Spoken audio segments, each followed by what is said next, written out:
যে জনসমর্থিত সরকার, সমস্ত রাজনৈতিক দলগুলি, বিশেষ করে বিএনপির মতো একটা দল, যে দলের প্রায় 65 থেকে 70% মানুষ যে দলের পক্ষে, 2024 সালে 7ই জানুয়ারি নির্বাচন যদি সঠিক মতো হতো, বিএনপি অংশগ্রহণ হতে পারত, একাই 250-এর বেশি আসন পেত। এরকম কি দল আপনাদেরকে সমর্থন করেছে, করেই যাচ্ছে। তারপরেও কেন দ্রব্যমূল্য কমে না? কেন সিন্ডিকেট আরো সাহস পায়?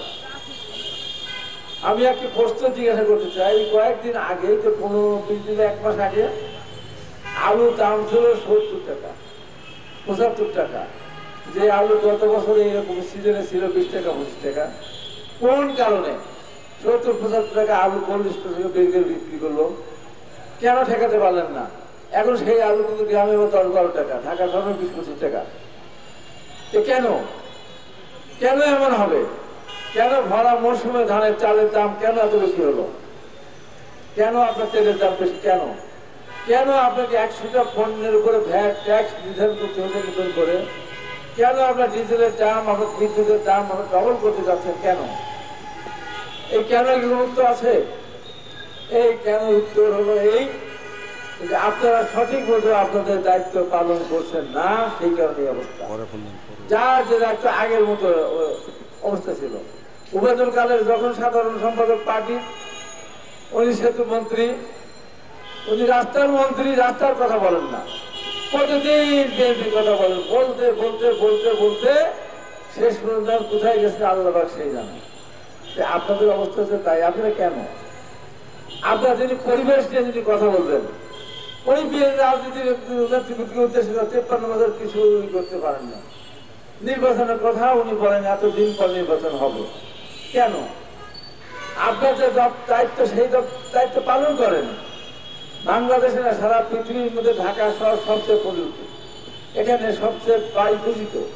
সে ব্যাপারে কোনো পদক্ষেপ নিতে দেখি না। প্রতিদিন কথা বলতে দেখি, কিন্তু কিভাবে বায়ু দূষণ হবে সে ব্যাপারে কথা বলতে দেখি না। যিনি আপনার বাণিজ্য মন্ত্রী আছেন, তিনি তো কথা বলেন না, সেই ব্যাপারে অন্য ব্যাপারে কথা বলেন। আসলে যার যে দায়িত্ব, সেই দায়িত্ব সে পালন করেন না।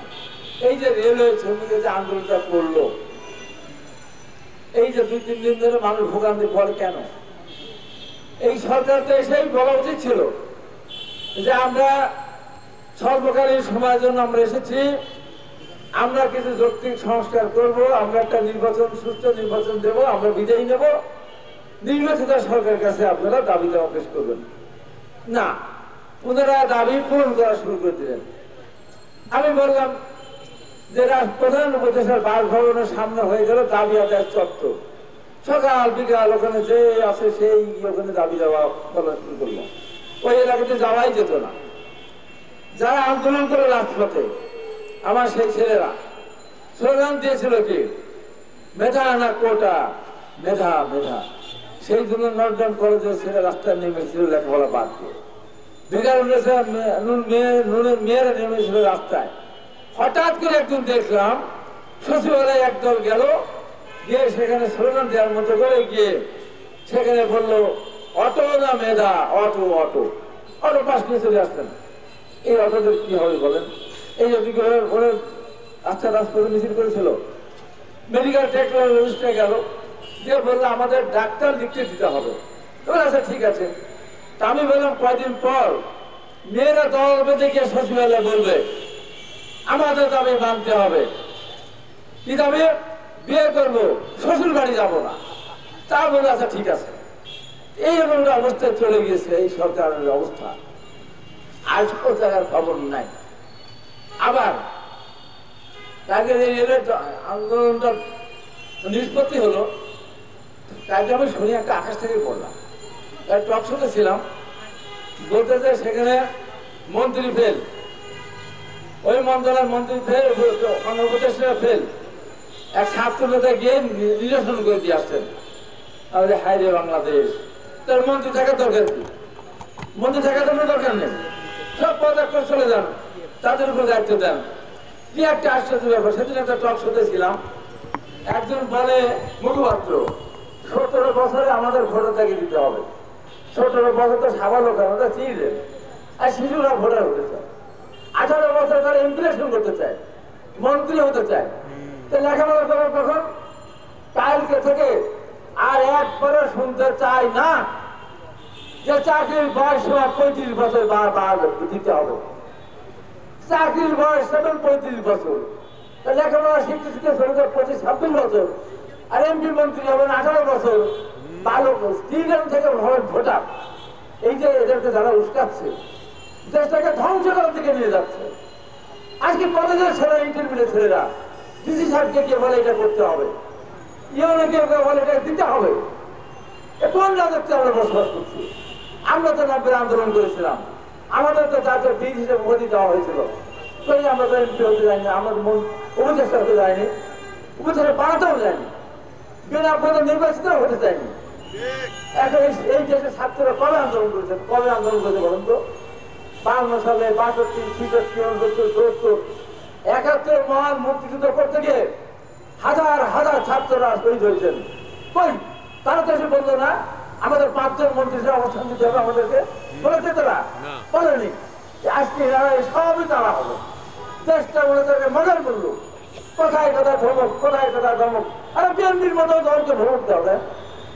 হ্যাঁ, ভোট চাইলে বলে এরা রাজাকার, ভোট চাইলে বলে আমরা দেশদ্রোহী, ভোট চাইলে বলে সমস্ত দেশদ্রোহী, ভোট চাইলে বলে কি বিএনপি আমাদেরকে চাওয়া। আর এরা ভোট থেকে কেবল আছে, এটা কেবল আপনার ভোট থেকে।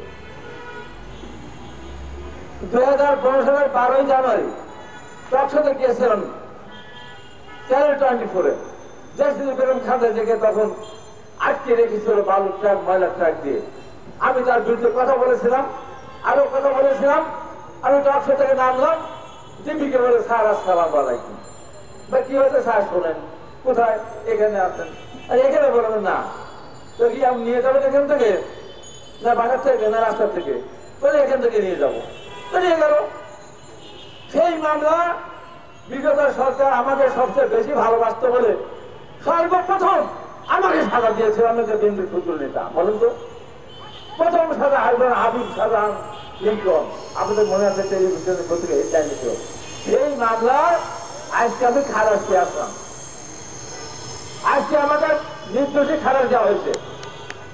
বলেন যদি ভাই, এই যে এই জন্য এতবার হাজিরা দিলাম, জেল খেটলাম, তা আমার টাকা ফেরত দেবে কে?